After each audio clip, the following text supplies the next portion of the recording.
No, no, no, no, no, no, no! Wait. Hey! Wait! Holy shit. Hard to believe I've been sitting on this kit for 3 years. Well, it's that time of year again, and it's time to do another TFG Holiday Special. Now, last year, I looked at the exclusive Okuara Kunio Master Grade Strike Freedom, and this time, I wanted to continue that trend of looking at exclusive kits.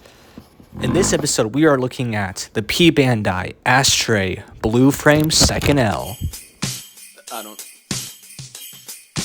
Christmas, I love you. Christmas, I love you. You made it out by Christmas every day.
So here's the finished kit all snapped together, and damn, this kit really puts the premium in premium Bandai.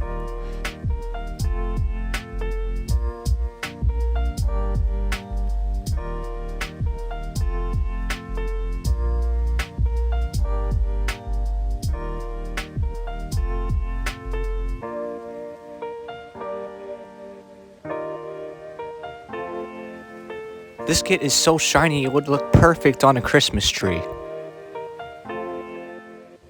I can't deny this is a beautiful looking kit. And if you're wondering how exactly they achieved this metallic look, well, I believe they start off with a silver metallic base, and then once they coat all of the parts that are going to be metallic, they then go back and paint those silver parts in a clear blue, and that results in this beautiful looking blue metallic. And if you look close enough, you can see hints of that silver peeking through the blue. And if you can't tell, this kit is almost completely undergated, which is a huge help, especially on all the metallic parts. Usually when you cut them off the plate, they leave behind a ugly nub mark, but now they are not noticeable because all the nub marks are on the underside of the parts where you won't see it. However, there still are some ugly nub marks, so just be careful when you're cleaning the kit. Now, getting into the articulation, as you can see, the head is on a ball joint, so it can go up and down as well as side to side and rotate. Now, for the actual arms itself, the arm is attached via a peg to the chest, so it can rotate a full 360, but it is a little bit tight, so just be careful there. And there's also a pop-out socket joint at the chest, so you can see that allows for some side-to-side movement as well as up and down, separate from the actual arm. The shoulder is stationary, but there is a flap on the back that can move. Now for the bicep, there is of course a bicep swivel, which is really tight here, so just be careful when moving that around. Now the actual arm itself can move separately from that socket joint, so that allows a little bit more range of motion when it comes to the up and down movements. And for the elbow bend, as you can see, it bends at 2 joints very nicely here, so you get a very nice bend there for the elbow. And then getting to the hand, it is just on a simple ball joint, so it can rotate full 360, go up and down as well as side to side. Now getting to the waist, as you can see, it is attached via a ball joint, and you can see there's a little bit of a ab crunch there as well as some rotation.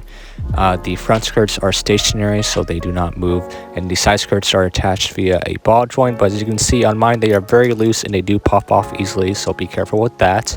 Now for the legs, you can see they kick out about that much, and then going back, they go back really about that much, so it's surprisingly hindered even with the lack of the skirt armor. And then going out to the side is also pretty hindered, but it's also just due to the knife holders that he has. And as you can see here, here is the standard crotch joint that allows for some internal rotation of the leg. And then for the knee bend, as you can see, it does bend fairly well. You get a little bit more than a 90-degree bend there, but that really is about it.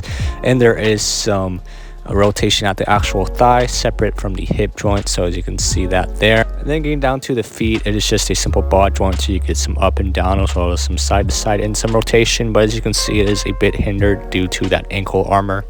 And that's about it for the articulation. It's pretty good, pretty standard for a high grade of this period, so can't really complain too much there. Now getting into the accessories, we're going to start with the accessories that are actually on the suit itself. So starting off here, it does come with some knives on the feet. Very simply here, you can just pull off the knife and then you just move it into the upwards position like so. And then you can have the knife sticking out of the foot for some kicking blade action. And of course, the other accessory is the two daggers that are on the hips of the Gundam. As you can see, they are both removable here, and they can be held in the hand very simply by taking off the hand cover and then putting it through the hand.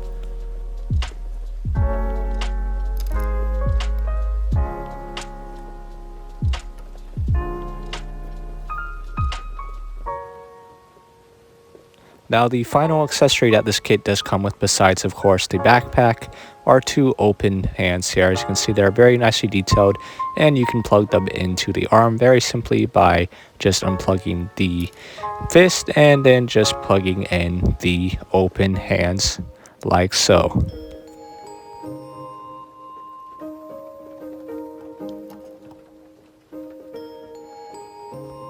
And now finally getting into the backpack, this thing is weird looking. Now actually plugging the backpack onto the back, there is an interesting mechanism here. So you can see there are these two pegs that plug into those two holes on the side, and you might notice on top there are these two support systems that help support the backpack, and the two boosters on the top just kind of rest in those little supports, and it should look a little bit something like this. And obviously, of course, there is going to be some weight issues, so that is where this stand comes in. And as you can see, the figure can stand perfectly once you actually have the stand in place. Now, for the sake of time, I'm not really going to show how to do the transformations into the other two modes, but just quickly talking about each one. This is, of course, the giant sword mode. I don't really know the official name of it, but I think this just looks kick-ass, and this is definitely my preferred way of display with the giant sword on his back. And the other one is this weird Gatling gun mode, which I'm honestly not the biggest fan of. I just think it looks really weird and awkward, and this is probably the only time I'm actually going to transform it into that mode, but there you go. And here's just a bit of a comparison on how the P-Bandai version looks next to the normal standard release version. Now I know I'm kind of stealing this bit from Mecha Gaikotsu, but here is what the kit looks like on the shelf next to a bunch of other kits.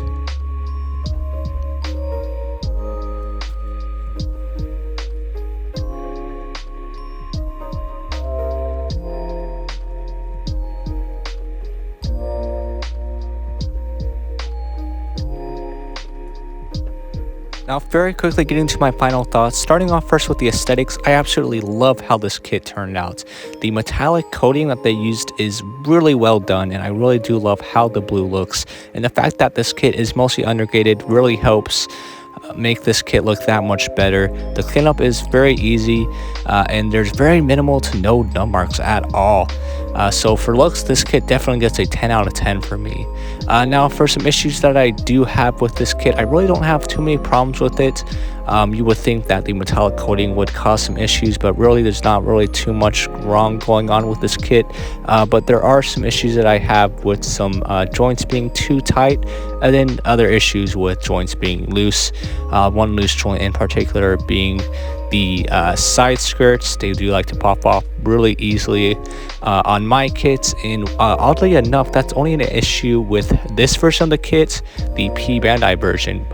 And the standard version, which I have no problems with the side skirts there. So I don't know if it has to do with the metallic coating finish having to maybe affect the joints, or I'm not too sure what's going on with that. But it is an issue with this kit and not with the standard release. So that is a bit odd, but besides that, I mean, really, there's not much. I would say just be careful when moving this kit around, especially with the metallic coating. It just makes some of the plastic a bit more sustainable to breakage. So just be careful when moving this kit around. Yeah, besides that, it's a great kit. Good articulation. The accessories are fun. And yeah, you really can't go wrong with either version of this kit. And now, with all that being said, let's get into the holiday spirit with a little jingle sung by yours truly.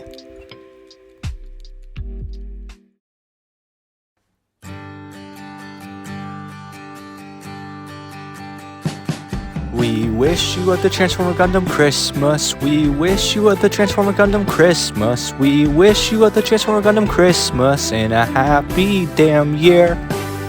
Get it? I rhymed Gundam with damn. Please like and subscribe.